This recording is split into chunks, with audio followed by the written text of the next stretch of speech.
Good morning, and today we're going to take a look at tearing apart the hot end of an X1 carbon. I had the opportunity to do that several times last week. I had purchased a lot of ABS filament which I was using, and suddenly started experiencing clogs. Turns out one of the rolls by the exact same manufacturer, the exact same label on the rolls said it was PLA. So I was trying to run PLA at ABS temperatures, making a lovely mess inside the extruder. Everything was back to normal, and I was printing some meaningless trilobites with good resolution, and everything seemed to be working fine, and then it clogged again. I have been using a lot of ABS. I just did some TPU. There may have been some residue inside the extruder. So we're going to tear apart the hot end the right way and show you how to do that. Other people have been showing a lot of videos of how to do hot pulls and cold pulls, and definitely a hot pull can ruin your filament sensor. That's plastic. Sticking metal objects inside of the extruder gear can cause a lot of damage there too. So if we don't have to do that, let's not do that. Let's take it apart and do it the right way. Now, you don't have to take off the AMS for this procedure. I'm going to take off the AMS because it'll allow me to get better lighting in there to show the video. So I'm going to disconnect the AMS now.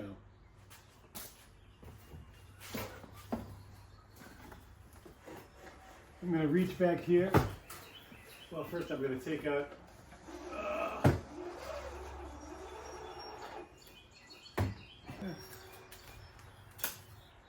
pull back on the two black plastic tabs and release the PFTE tubing, and take out the one connector,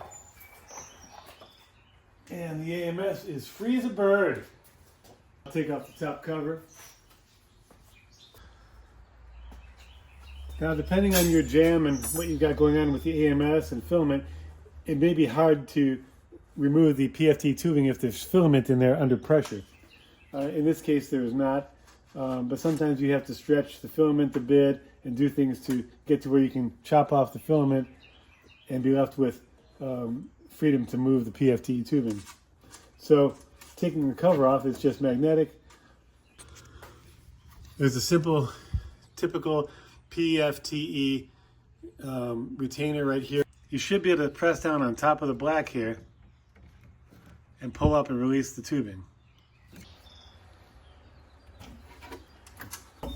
We're going to remove the entire extruder assembly with the hot end.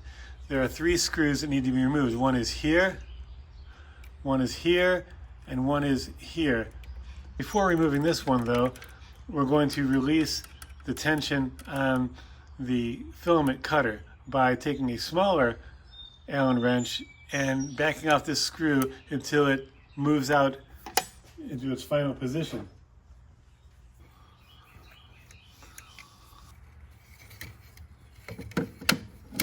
Now it has released, but not fully. That's only the first position. You have to unscrew it more. Don't worry about it. There. Now it's in the final position. Now it is possible to take out the 3 screws required to remove the assembly. Take out one. The bottom area here makes a good parts tray where you won't lose your screws. It's necessary at this point also to remove the connectors. 1, 2, 3, and 4. 1, 2, 3, and 4. They're all different connectors. They'll all go back the same way. If you don't remove the connectors at the right time, it's possible to leave this hanging by the wires, and you can break the wire to the temperature sensor, the thermistor on the hot end, which I have done and repaired. I'm going to, in this operation, also replace that this time so you can see how that's done. So let's take out the other 2 screws.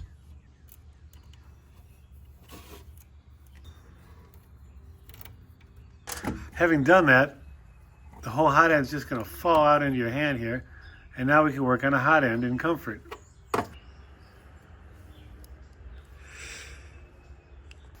So first things first, we're going to take off the boot off the hot end. This is the filament sensor unit. We're going to take it off with these 2 screws.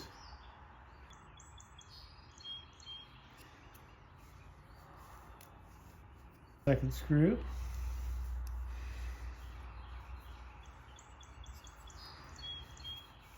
Now the filament sensor should slide out. The first time you do this from the factory, it's going to be harder. So a couple of things to notice on the filament sensor. The Hall sensor that actually senses the filament is right here. It has to be free to move into this canal. If you've done a hot pull, you may have damaged it so that it will not retract into that empty space there and say, oh, there's no filament. I have cleaned this before with a razor knife, the edges of the plastic, to allow more free travel in that direction. Okay, but it has to go all the way in there or it's going to think it has filament. So that's fine. Okay, now can we tell anything? Not yet. So let's take off the hot end from the extruder. That's these 2 screws right here.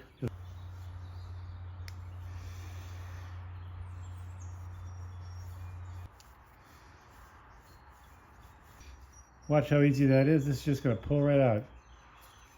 It's just going to pull right out. Now, there's 2 things we can look at. First off, there is filament stuck in the hot end. This is where you can do a hot pull, and maybe we'll try that in a second here. Now, the extruder itself, looking straight through here, we can see straight through it. There is no obstruction. But let's take apart the extruder anyway, so you can take a look at what's involved in cleaning that out if you get some filament junked up in there, okay? There's just a couple screws. It's very simple, 1, 2, 3, and 4. We take out these 4 screws and we wiggle this apart.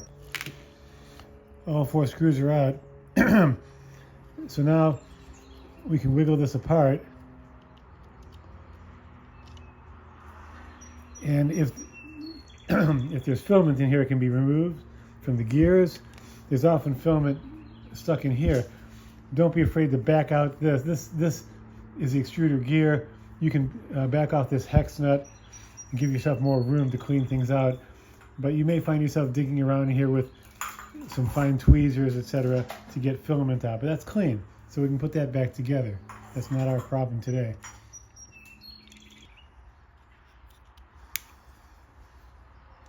All right, we've got the back together. We'll put the 4 screws back in place. Okay, that's clean and good. There's nothing wrong at the moment with the function of our filament sensor, so we can go ahead and put that back in. Now, if you have trouble with your PFTE sticking, the PFTE connector is an integral part of this piece here, the filament sensor, and so you may have to replace the whole filament sensor for $11 if you damage this.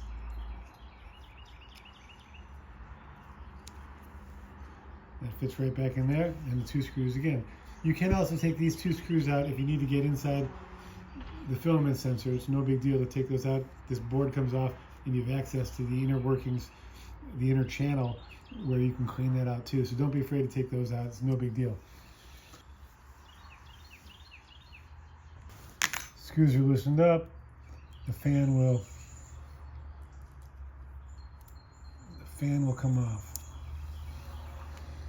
Now you can see the wires from the thermistor and the heating element both travel up through this channel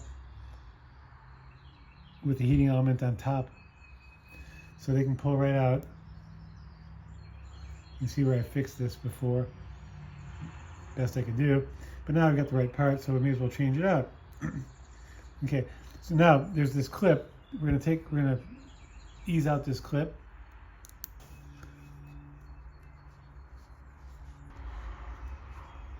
Okay, clip is off. This is the heating element. Notice thermal paste goes under it. And off to the side, this is where the thermistor will sit. I'm not sure if you're supposed to put thermal paste in there or not, but probably not a bad idea, so I do. Okay, we'll heat up the hot end with the electronics taken off.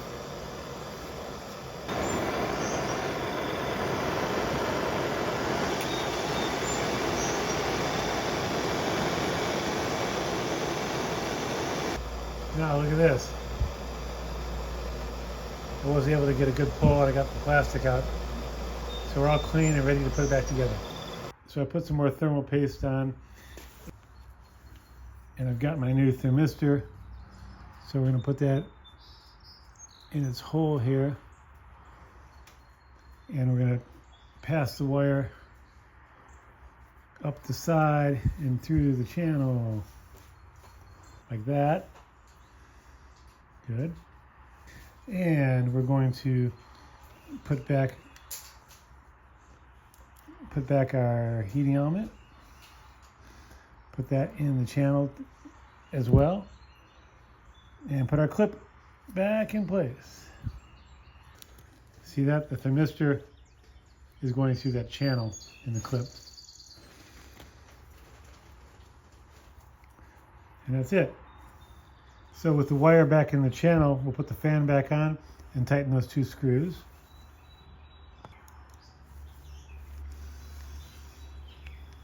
And we can slide the hot end back into the extruder. And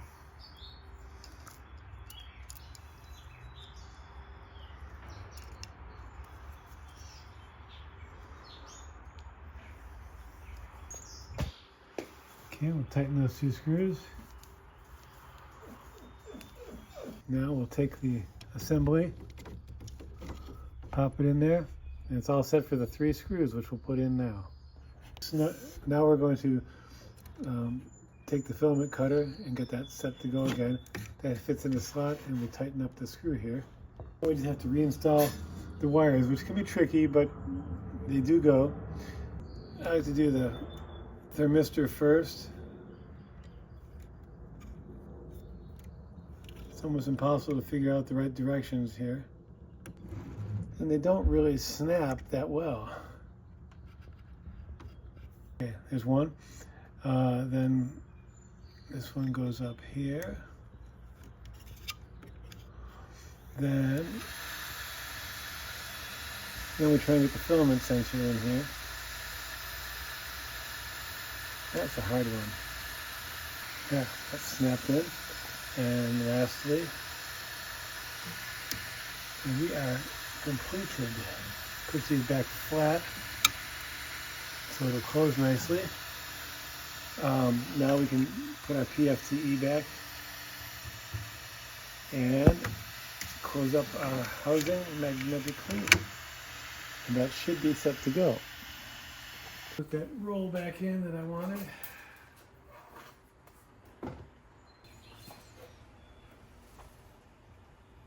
Let's print the benchy.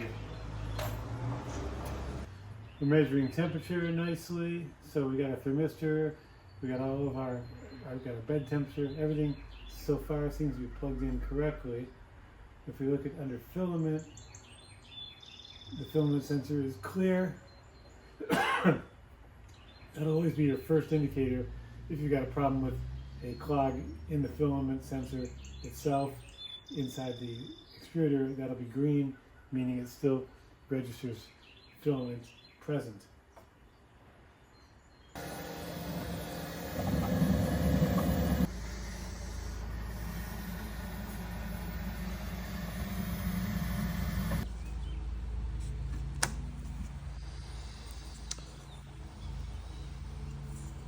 Looks pretty good.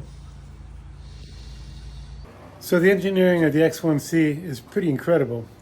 There's some things that are hard to deal with, but the bottom line is there's some great strong points, such as it seems like every assembly has all the screws are the same size, so you always know that, oh, these screws came from the filament sensor. These screws are holding the extruder on to the gantry, etc. So that's good.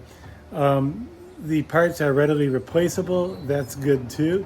And when you do replace the parts, the machine will simply recalibrate itself, so there's no mucking around with trying to get things back in order. So I hope this video is instructive, and I hope you can move forward with your printing on your X1C and not get too frustrated, because it's a great device. Thank you.